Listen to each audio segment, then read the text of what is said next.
So అంత అంటే మీరు ఈ సినిమా రంగంలోకి వచ్చినప్పుడు, ఉద్యోగం మానేసి వచ్చినప్పుడు ఇంట్లో వాళ్ళు సపోర్ట్ చేశారా మేము? సపోర్ట్ అంటే నా వైఫే కదా, మా అమ్మాయిలా మోడర్న్ గర్ల్, తన అడ్వకేట్, తన ముందే చెప్పింది గో హెడ్ అని. నా వైఫ్కి కొంచెం హెజిటేషన్ ఉన్నా బికాస్ శివానందమూర్తి గారు సలహా చెప్పారు కాబట్టి ధైర్యం. ఆమెకు కూడా ఆయన బాగా గురి, నాకంటే ఎక్కువ గురి. సో ఇద్దరం మాట అనుకుని ధైర్యంగా హైదరాబాద్ వచ్చాం. అయితే ఆ విషయంలో ఒకే లైన్ లో ఉన్నారు, ఒకే లైన్, భార్యాభర్తలు. అస్సలు ఇంచు కూడా భేదాభిప్రాయం లేదు. ఓకే. అస్సలు తను ఇప్పుడు కొంచెం ఇన్వాల్వ్ అవుతుంది కూడా మీ విషయం, కొంచెం కదా అది చూసుకో ఆ టైప్లో కొంచెం సలహాలు కూడా చెప్తుంది. ఓకే. మేము బాగుంటుంది అనుకుంటాం సార్. అంటే బేసిక్గా నేను ఎప్పుడు నా జీవన విధానంలో after all tomorrow is at another day అనే సూత్రాన్ని జీర్ణం చేసుకున్నాను. దానికి కారణం నా ఫెయిల్యూర్స్ కావచ్చు, దేవుడు లేచామంటే ఈరోజు బతికే ఉండవురా, రేపు కొత్త రోజు అంతే. ఆఫ్టర్ ఆల్ ఈ రోజు ఏం చేయాలి, tomorrow is at another day. ఇది గాన్ విత్ ద విండ్ అనే ఒక పుస్తకంలో ఆఖరి లైన్ అండి. ఏ పుస్తకం? Gone with the wind. Gone with gone with the wind ఒక అద్భుతమైన పుస్తకంలో ఓ లేడీ దాంట్లో మెయిన్ లీడ్ రోల్. ఆ జీవితంతో వైఫల్యాలే, ఆఖరిలో కూడా ఓడిపోతుంది. ఇంకా ఓడిపోయి పడుకుని నవ్వుకుని after all tomorrow is at another day అని పొద్దున్న లేస్తుంది. అది బాగా వంట పట్టించుకున్నాను. సో అందువల్ల నాకు దుఃఖం దరిచేరదండి అంతే. అదే అందుకే మేష రాశి కమ్ వాటిమే. సో ఇది బాగుంది. ఈ ఫిలాసఫీతో ఉన్నవాళ్ళు ఖచ్చితంగా ఒకవేళ మీకు వైఫల్యం ఎదురైనా బాధ ఏముండదు. ఇప్పుడు 22 సంవత్సరాలు 10 నెలలు Telugu medium from Amalapuram, middle class family. Okay. Civil service interview పోయింది. దానికంటే ఏం నష్టం ఉంటుంది? చీఫ్ సెక్రటరీ అవ్వాలి పాటికి. నేను ప్రమోషన్ అయ్యేసి పాకులాడి నేను డిఎస్పీ వదులుకున్నాను మీకు ఇంటర్వ్యూ చెప్పి ఈ కర్మంతా నాకేలా? 22 సంవత్సరాలు 10 నెలలు first interview. I should have become the youngest IAS officer in the country. దేవుడు 2 దెబ్బలు వేసాడు, వైకుంఠపాడులో ఆఖరిపం మింగింది. ఏంటి ఇంక వైఫల్యాలకు భయపడేది ఏంటి? తొక్క ఏంటి దాన్ని భయపెట్టేది? దానికంటే పెద్ద నష్టం ఏముంటుంది? కానీ అప్పుడు మాత్రం ఆ పాయింట్ ఆఫ్ టైంలో మాత్రం చాలా బాధపడి ఉంటారు. విచిత్రం చెప్పి చివరి నిమిషంలో పోవటం అనేది పెద్ద బాధపడలేదండి. నాకు ఇప్పుడు ఆశ్చర్యంగా ఉంటుంది ఆలోచించుకుంటే. పెద్ద దుఃఖపడ్డానంటే నెక్స్ట్ అటెంప్ట్ రాయాలిగా. నెక్స్ట్ అటెంప్ట్ నెత్తి మీద వేలాడుతుంది.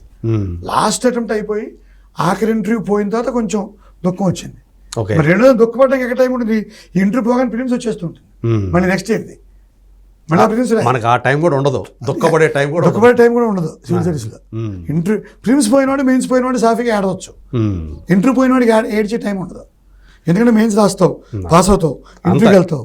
ఇప్పుడు మెయిన్స్ పోయింది అనుకోండి, మళ్ళీ నెక్స్ట్ ప్రిలిమ్స్ ప్రిపరేషన్ మొదలెట్టేస్తావు. ఆ 3 నెలలు నువ్వు ఇంటర్వ్యూ హడావుడిలో ఉంటావు. ఆ ఇంటర్వ్యూ పోయిన తర్వాత వెంటనే ప్రిలిమ్స్ స్టార్ట్ అవుతుంది. సో అందులో ఏడవడానికి టైం ఉండదు, అంతే. సో అప్పుడు అంత యంగ్ ఏజ్ లోనే వచ్చినటువంటి అది ఏదైతే ఉందో అదే బేస్. అంతకంటే మించిపోయి ఏదైనా మరణం కంటే చిన్నది ఎనీ కష్టం అని స్వామి వివేకానంద చెప్తారు. ఏదైనా మరణం కంటే చిన్నదే కదా, అంతే కదా. ఏ కష్టమైనా ఏ వైఫల్యమైనా ఏదైనా మరణం కంటే చిన్నదే. అది నీ చేతిలో ఉండదు. శ్రీనారాయణ గారు చెప్పినట్టు పుట్టగా చావు 2 నీకు అవి సొంతం కావు. పుట్టగా చావు 2 నీకు అవి సొంతం కావు. జీవితకాలం నీదే నేస్తాం, రంగులు ఏదేస్తావో నీ ఇష్టం అన్నాడు ఆయన. అంతే. వేసుకో రంగు, ఏ రంగు నీ ఇష్టం వచ్చిన రంగు వేసుకో. నీ పుట్టుక నీ ప్రమేయంతో వచ్చింది కాదు, నీ చావు నీ ప్రమేయంతో వచ్చేది కాదు. ఎప్పుడు పోతుందో తెలియదు ఈ ప్రాణం అంతా. చెప్తారు నీకు పలానా పుట్టేవరా అని, అంతే. చావు తెలియదు చెప్పి వినడానికి నువ్వు ఉండవు. ఇదేదో పెద్ద థియరీ అని కాదు. 50 వస్తున్నాయి కొంత ఫిలాసఫీ వస్తుందేమో, బట్ నేను చెప్పేది యంగ్స్టర్స్ కోసం చెప్తున్నాను. అందరూ నమ్మాల్సిన జీవితంలో after all tomorrow is at another day.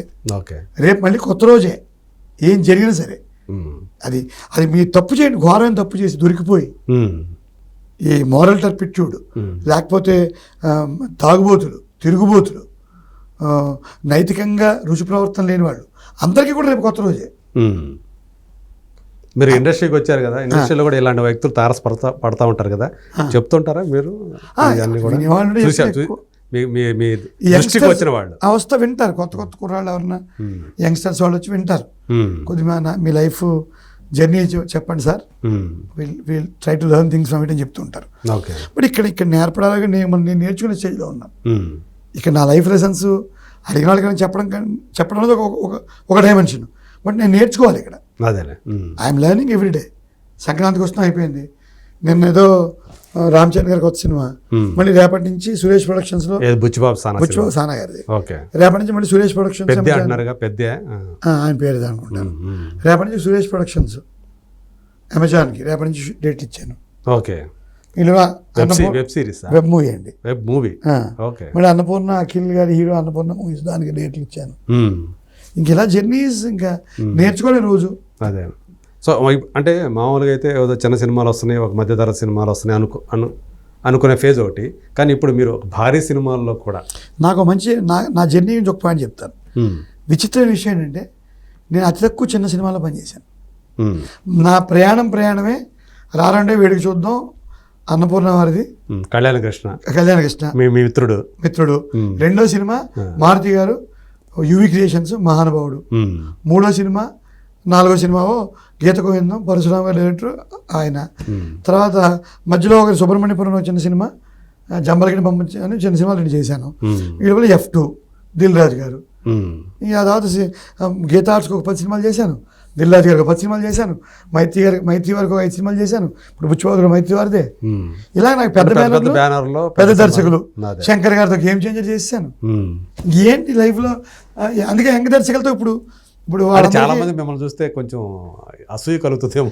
ఏముంటుంది, నాకు అసూయ కలుగుతుంది. నాకు అసూయ మీకు మిమ్మల్ని చూస్తే మీకు కాదు. ఇండస్ట్రీ అనేదే కొంత మనకి రావాల్సిన పాత్ర వేరే వాళ్ళకి వెళ్ళినప్పుడు చిన్న చిన్న అల్సర్లు వస్తాయి. మరి జయించాలి, జరుగుతూ ఉంటుంది పాటతో గేమ్. ఇప్పుడు కళ్యాణకృష్ణ మీ మిత్రుడు కావడంతో రారండాయికి అవకాశం ఇచ్చారా, లేకపోతే మీరు నటుడిని ఆయన చూశారు? నటుడా పాడేమీ లేదండి. ఆయన ఏదో క్యాజువల్గా వాళ్ళ అన్నయ్య సురేష్ గారు, కన్నబాబు మినిస్టర్ గారు అంతా నాకు మంచి ఫ్యామిలీ ఫ్రెండ్స్. ఓకే. ఏదో షూట్ అవుతాం సరదాగా రోజు చేయండి అంటే చేశాను అంతే. అది ఫస్ట్ సినిమా. బట్ జెన్యున్ గా ఫస్ట్ సినిమా అసలు అదైనా సరే మీరెందుకు వాళ్ళకి దృష్టిలో పడ్డారు? అసలు అదే గంగవరం పోర్ట్ చైర్మన్ వేషం, ఐఏఎస్ హోదా వేషం. ఊళ్ళో ఉన్నాం కదా, సూట్ వేసుకుని చేద్దామని వైజాగ్ లో. దానికి మళ్ళీ హైదరాబాద్ నుంచి కొన్ని తెచ్చి వాడికి డబ్బులు ఇచ్చి ఇదంతా ఎందుకు అనుకున్నారేమో నన్ను పెట్టారు. అది జీవితాన్ని ఇన్ని మేలుమలుపులు తిప్పింది, మార్చేసి. పర్సులో కళ్యాణకృష్ణ ఫోటో పెట్టుకోవాలి, భార్య పిల్లల ఫోటోలు కాదు. అని ఆయన మారుతి గారు, అనిల్ రావుపూడి గారు కెరియర్ ని సుసంపన్నం చేసింది. సరే, ఇప్పుడు అదంటే అలా అయింది. మారుతి ఎట్లా ఇచ్చాడు? మారుతి గారితో పని మీద వైజాగ్ వచ్చారు. నేను ఉద్యోగపరమైన పని, ఓకే, నా వెంపని చదువు చిన్న ఒక హెల్పింగ్ హ్యాండ్ ఇచ్చాను వారికి. అట్లనా? ఆయన మహానుభావులు వేషం ఆఫర్ చేశారు, గడ్డది పెంచమని. మంచి ఫుల్ లెంగ్త్ రోల్ అండి. ఓకే. స్టార్టింగ్ ఆయనకి మీరు చేసిన సహాయానికి కృతజ్ఞత అనుకోవాలి, అనుకోవచ్చు. ఓకే, అనుకోవచ్చు. బట్ ఆయన చాలా మంచి మనసుతో చేశారు. అదే అంటాను. ఇప్పుడు మీరు ఘంటసాల గారు ఇప్పుడు మాట అంటారు, ఆయన ఘంటసాల గారు మాదా కావడం అంటారు, తెలుసు? మాదా కావడం అంటే తిండి నేను సాయంత్రం వెళ్ళి భిక్ష ఎత్తుకోవడమే. దాని పేరు ఇంకో మాదా కావడం అంటే సాయంత్రం వెళ్ళి తల్లి అంటే మిగిలిపోయిన అన్న ముద్దలు వేస్తారు. మాట అన్నాడు, ఏ తల్లి తొలి ముద్ద వేసిందో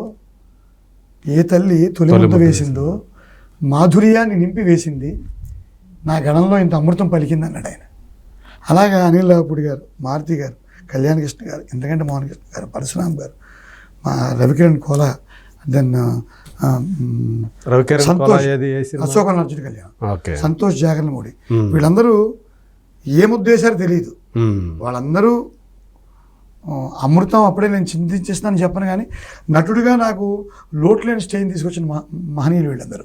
అలాగే అరవింద్ గారు, దిల్ రాజు గారు, మైత్రి నవీన్ గారు, వీళ్ళందరినీ ఎలా మర్చిపోతాను నేను? పీపుల్స్ మీడియా విశ్వప్రసాద్ గారు, వివేక్ గారు, వీళ్ళందరూ, విఎన్ ఆదిత్య, ఇంతమంది మీరు ఇందాక అన్నారు కదా, ఇంతమంది కలిపి మోసారు నన్ను. ఏం అవసరం వాళ్ళకండి, అదే అంటున్నాను. ఏం అవసరం ఉంటుంది నాతో? మహా అయితే ఏదో తిరుపతి దర్శనం చేయించగలను, అందుకని నేనేం చేస్తాను? మీకు ఉద్యోగం నుంచి బయటకు వచ్చి తిరుపతి దర్శనం చేయించగలను. అడుగుతారు, చేస్తూ ఉంటాను, అదొకటే చేయగలను. అందుకని నేనేం చేస్తాను ఇంక ఇప్పుడు? ఎందుకు చేశారంటే చిన్న స్పార్క్ గుర్తించడం, ప్రవర్తన నచ్చడం. అది మన చిరంజీవి గారు ఏదో దాంట్లో అంటే భలే నచ్చింది నాకు. మన దాంట్లో ఏదో దానికి చీఫ్ గెస్ట్కి వెళ్ళి మాట్లాడుతూ గొప్ప నడ్డు అయిపోయామని అనుకుంటే పక్కన పెట్టేస్తారు ఇండస్ట్రీ వాళ్ళు, కటింగ్ ఇస్తే ప్రవర్తన ముఖ్యమని. నేను మొదటి నుంచి ఎవరిని ఉద్దేశించన్నారు ఆయన? అదే మామూలుగా జనరల్గా పైకి రావాలనుకుంటే మీరు ప్రవర్తన చక్కదిద్దుకోండి, అవును తేడా రాకూడదని చెప్పారు చిరంజీవి గారు. సో నేను ఆ పాయింట్ బాగా నమ్ముతాను. అదే సో వీళ్ళందరికీ నా ప్రవర్తన నచ్చి ఉండడం, స్పార్క్ ఉండడం, డిసిప్లిన్, క్రమశిక్షణ,